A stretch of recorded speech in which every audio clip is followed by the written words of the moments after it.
Game 3 between the Dodgers and Brewers was highly anticipated by fans even before the first pitch. The reason was not only the direct competition between two of the top teams in the National League, but also the intriguing matchup between the Dodgers' powerful offense and young pitcher Jacob Misiorowski. With his high-velocity fastball and impressive strikeout ability, Misiorowski was viewed as a real challenge for key hitters such as Shohei Ohtani, Freddie Freeman, and Max Muncy. That is why every time Ohtani stepped into the batter's box, attention immediately shifted to the matchup between him and Misiorowski. On one side was a young pitcher with extremely dangerous stuff, and on the other was a hitter capable of changing the game with a single swing. It was not only a battle of skill, but also a mental contest between Misiorowski's pitch sequencing and Ohtani's ability to read pitches. In one important plate appearance, Ohtani ultimately won that battle. He read the pitch very well, made solid contact, and placed the ball effectively enough to help the Dodgers put pressure on the Brewers' defense. The hit carried not only offensive value, but also a clear psychological impact. Misiorowski had just been beaten by one of the most dangerous hitters in MLB at a moment when he was trying to completely control the rhythm of the game. Immediately after the play, Misiorowski reportedly did not hide his anger. The young pitcher's reaction showed how frustrated he was that Ohtani had successfully handled the pitch. Misiorowski was said to have turned around with a tense expression, repeatedly showing his frustration and reacting strongly on the mound.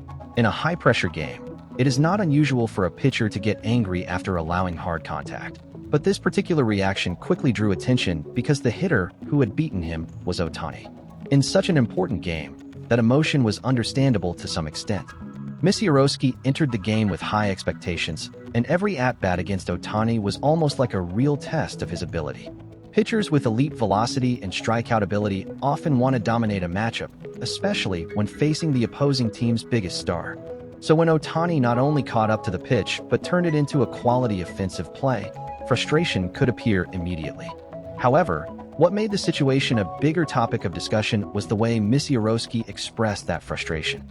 In MLB, blaming yourself after a poor pitch is normal, but when emotion is displayed too strongly, it can risk being interpreted as disrespect toward the hitter.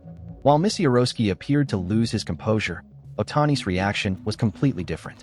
He did not respond with insults and did not intentionally make the situation more tense. Ohtani stayed focused on the game and later made a comment that reportedly shifted the story in a completely different direction. In an interview with ESPN, Ohtani emphasized the importance of controlling emotions and maintaining respect between players competing against each other.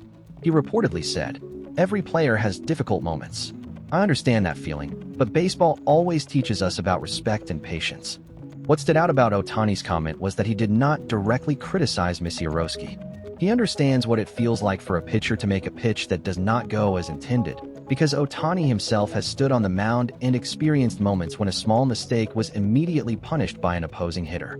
Ohtani's comments reportedly caused Misiorowski to reflect on his reaction. Rather than continuing to defend his emotional outburst, the Brewers pitcher was said to have apologized directly to Ohtani and admitted that he had allowed his emotions to take over after the hit. Misiorowski reportedly acknowledged that, in his frustration, he failed to maintain the necessary composure and reacted in a way that could have made his opponent feel disrespected. The apology also suggested that Misiorowski understood that the problem was not simply that he felt frustrated. Any pitcher has the right to be angry when an opponent handles one of his pitches well. The issue is how that emotion is expressed. In MLB, a pitcher needs to quickly put the previous mistake behind him and focus completely on the next pitch. Meanwhile, Ohtani's temporary absence from the rotation has forced the Dodgers to quickly restructure their pitching plans for the final stretch of the season.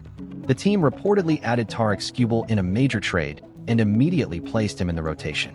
In addition, Blake Snell has returned after roughly 3 months of injury recovery, while Tyler Glasnow is moving closer to his own return. Those developments have given the Dodgers more depth and, more importantly, reduced the pressure to bring Ohtani back to the mound too soon.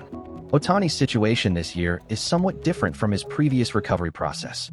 Last season, he also went through a rehabilitation program following elbow surgery and was only able to return to pitching in June. However, that buildup was completed relatively early in the season, giving the Dodgers enough time to gradually increase his pitch count and innings workload. At the moment, only about a month and a half reportedly remains in the regular season, so the preparation window for this return is considerably shorter. Another factor that must be considered is that Ohtani pitched throughout much of the first half of this season. That suggests his body had already accumulated a substantial workload before he had to temporarily stop pitching. As a result, the Dodgers not only need to help Ohtani regain his pitching feel, but also carefully manage his workload to avoid placing additional stress on his body before the postseason. Ohtani himself has also indicated that he does not want to rush the process. He reportedly said, "Rather than trying to speed things up, I want to take it step by step and make sure I'm moving in the right direction." That approach suggests Ohtani's main priority is not returning to the mound as soon as possible, but making sure every stage of the recovery process is completed safely. Manager Dave Roberts has also reportedly outlined a fairly clear expected progression.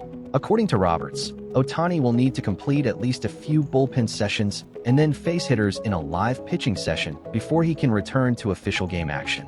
Those steps are necessary to evaluate not only his physical condition, but also his command, mechanics, and ability to handle hitters in conditions closer to a real game.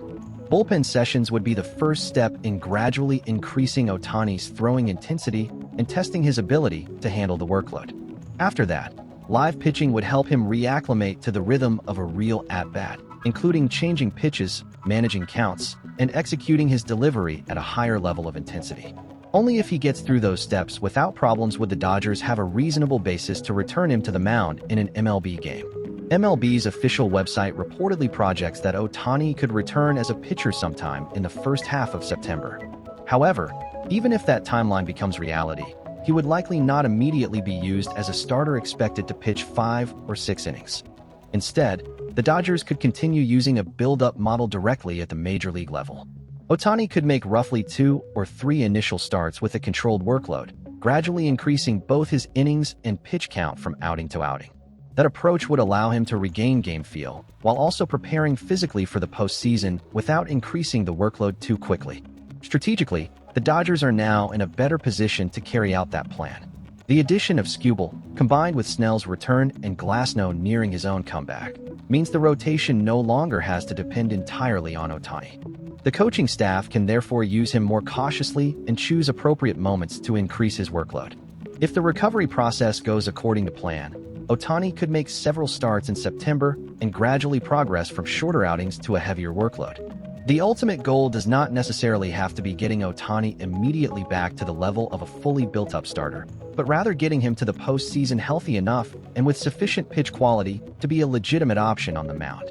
That is especially important because Ohtani's value does not depend only on how many innings he can pitch.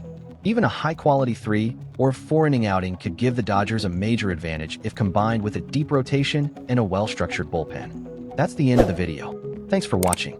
Be sure to follow the channel, turn on notifications, and share this video with the biggest MLB fan you know.